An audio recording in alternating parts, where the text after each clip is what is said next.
An historic election for Greece, a pivotal moment for Europe. Alexis Tsipras' far-left Syzira party blowing open the mainstream party's decades-long lock on power, despite assurances that the eurozone's weakest link has turned the corner and renewed with growth. Greek voters giving Tsipras the mandate to renegotiate. Now, after the celebrations, come the sit-downs.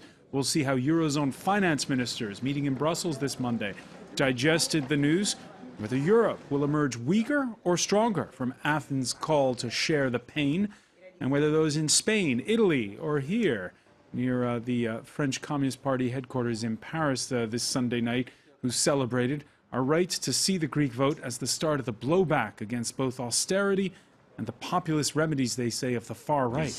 Today in the France 24 debate, Greece takes on Europe. And with us to talk about it, there you see those celebrations, from Athens, Theano Fotiou. She's a member of parliament from Alexis Tsipras' Syzira party. I guess I should first of all say to her congratulations since she's re-elected. Also joining us here in Paris, Edouard Tétrault, the European Council on Foreign Relations. Welcome back to the show, sir. Hello, François. Happy New Year. Happy New Year to you. Happy New Year as well to Laurent Herblay, former spokesperson for the Eurosceptic Gaullist party, Debout. It's actually, wait, the party's changed its name. Now it's Debout la France. Debout la France. Used to be Debout la République. Yeah. Happy New Year. Happy New Year to you.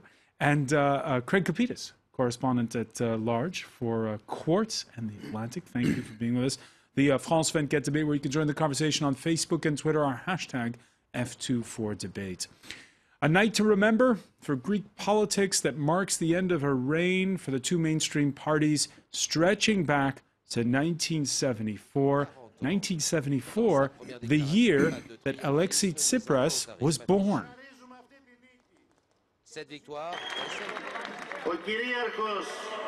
The sovereign Greek people today have given a clear, strong, indisputable mandate. Greece has turned a page. Greece is leaving behind the destructive austerity, fear, and authoritarianism.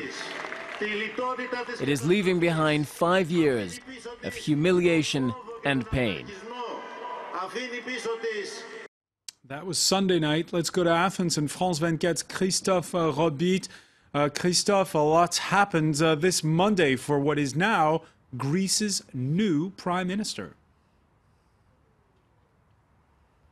Absolutely. What a day. Things went very fast. Less than 24 hours after his triumphant victory, Mr. Tsipras was sworn in around 4 o'clock Greek time.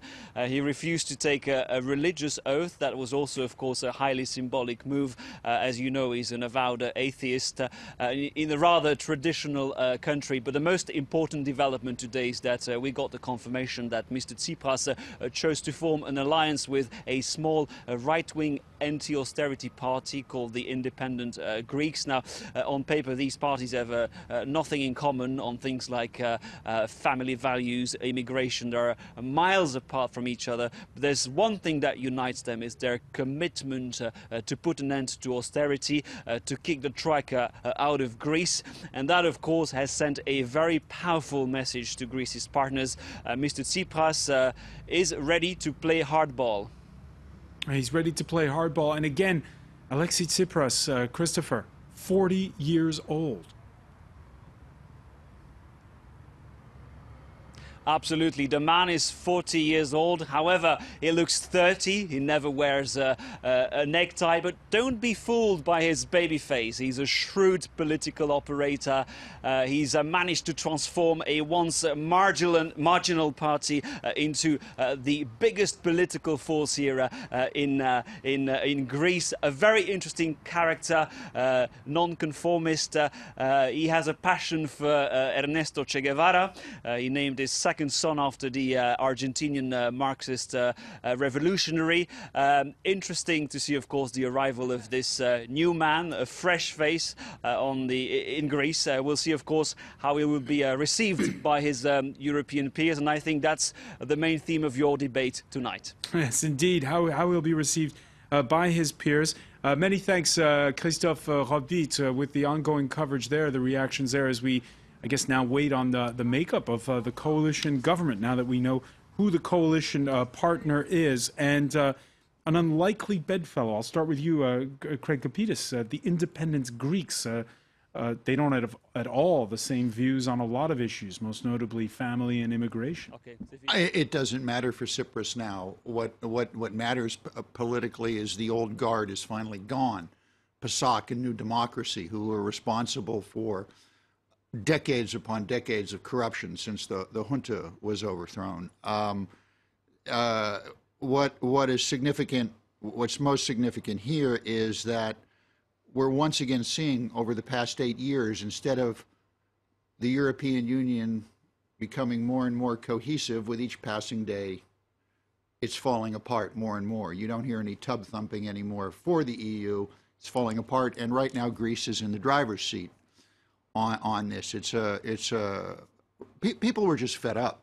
My family down there, they were just fed up. They were usually New Democracy supporters. But at this point, they said, we've had enough of these clown sticks. They've driven this country into the ground. They feel that Brussels has played along with this, particularly since the Olympics, when the people in Brussels gave Greece billions of dollars to build things that were a waste of money. And he's now has a big job ahead of him. He's got a big job ahead of him. Edouard Tétrault, has he talked himself into a corner? Well, first of all, it is an important moment. It is probably a moment that will have consequences, not only on financial markets, but also in other countries. It will give wings to Podemos in Spain. And I think the three main cities of Europe today, which are Berlin, Brussels and Paris, should hear clearly the signal that is coming from Athens. But you were saying, or he was saying, that now is the time to play hardball with Brussels. Well, it's not a great idea to play hardball when you're in front of a wall. And Greece is in front of a wall, which is its own debt of its own making. Yes, and it is a huge responsibility of a lot of bureaucrats and Eurocrats in Brussels over the last decades. We have encouraged Greece and also Spain to take on too much debt. But this is a thing of their own. And when you play hardball in front of a wall of very strong creditors, beware of the ball that will bounce back to your head. This, I think, we've had a lot of words, powerful words. We should listen to what the people of Greece have to say. Now it is in the very hands of Greek people. Either they are going to have Lula, a Greek Lula, who is going to play the game of the reality of the world and move its country forward, or we're going to have a Chavez.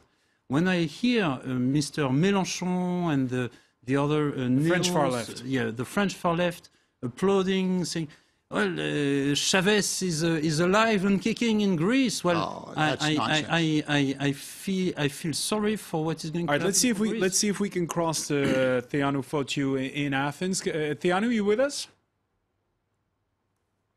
I'm with us, even if in very bad conditions. First of all, I don't know why we didn't do it in somewhere in a quiet place all this day. Apologies for the problems. Theanu Fotiu, before anything else, congratulations. You got re-elected in that general election Sunday night. Yeah, right. Thank you very much, indeed. So at this particular point in time, lots of questions for you. First of all, what do you think of this coalition with an unlikely partner, the Greek independents? As you said already, the main idea is to put in action and in reality our main thesis about the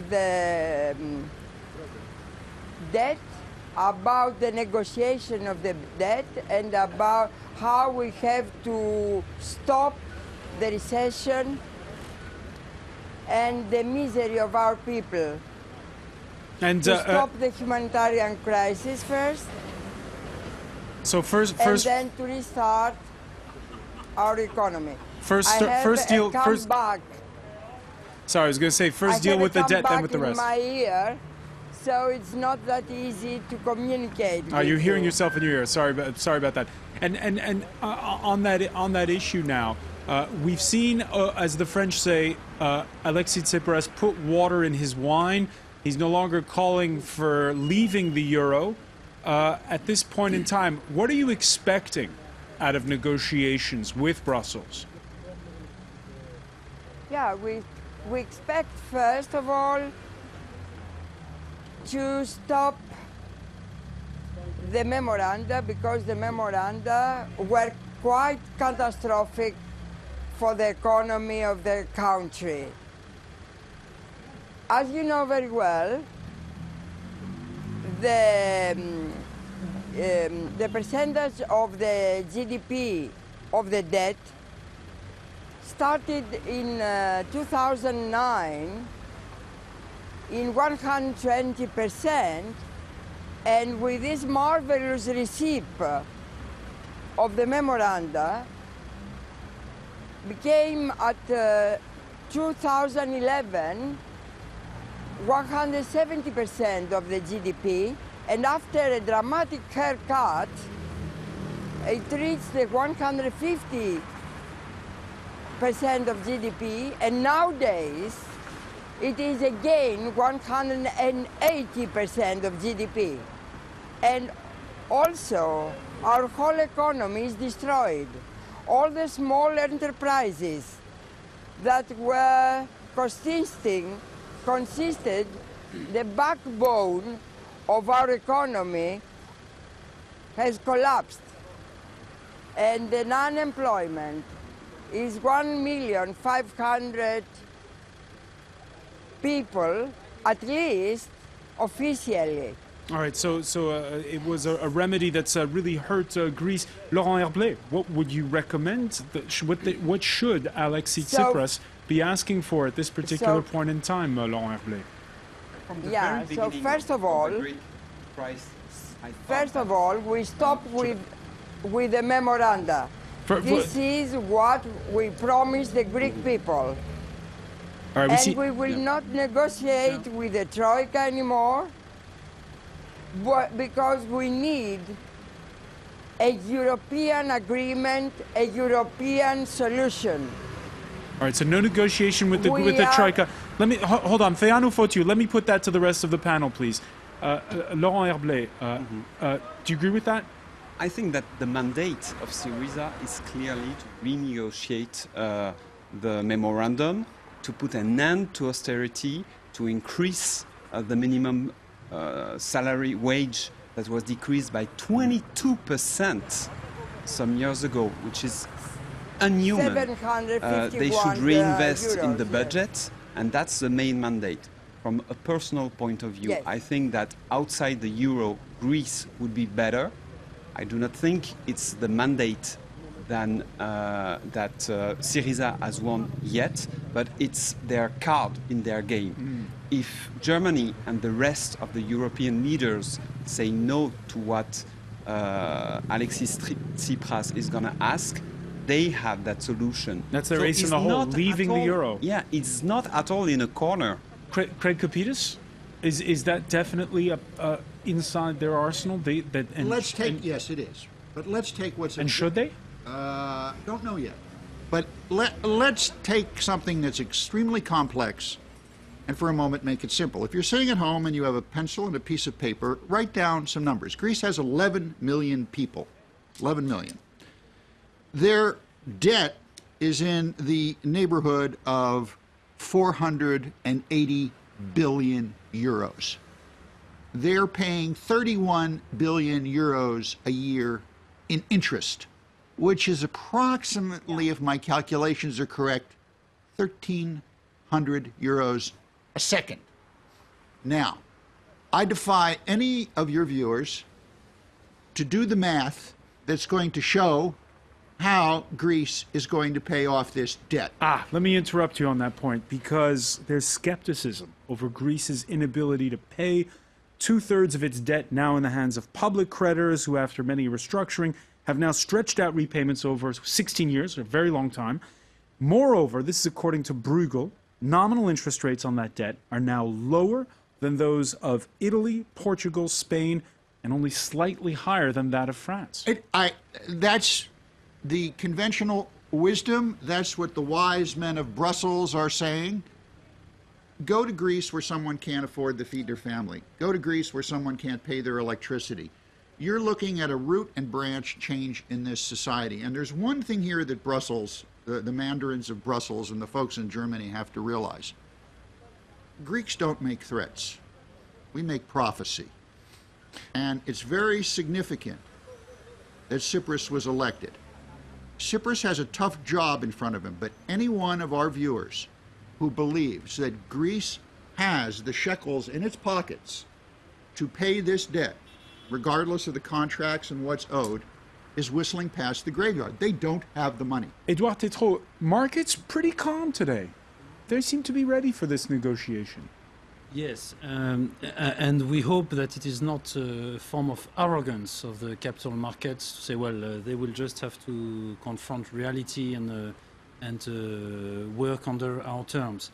I listen carefully to what is being said here, and clearly Greece is at a moment of truth. Either we stick to the silly, because it is silly, the silly medicine of the so-called troika, and the country blows up. But the idea that you just take off the debt as if it did not exist is just not possible as well, because someone has to pay for that debt. Well, I know who can pay for that debt. It's very simple. It's more Europe, but not more Europe of the same, but more Europe that neutralizes the debts of the various countries. If you do that, you know, it's incredible. European households have all the gunpowder they want to take on this level of debt. Take the households, the estate of the households in the eurozone.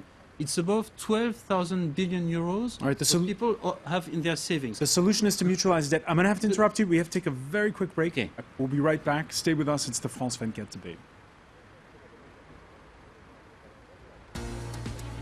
Sans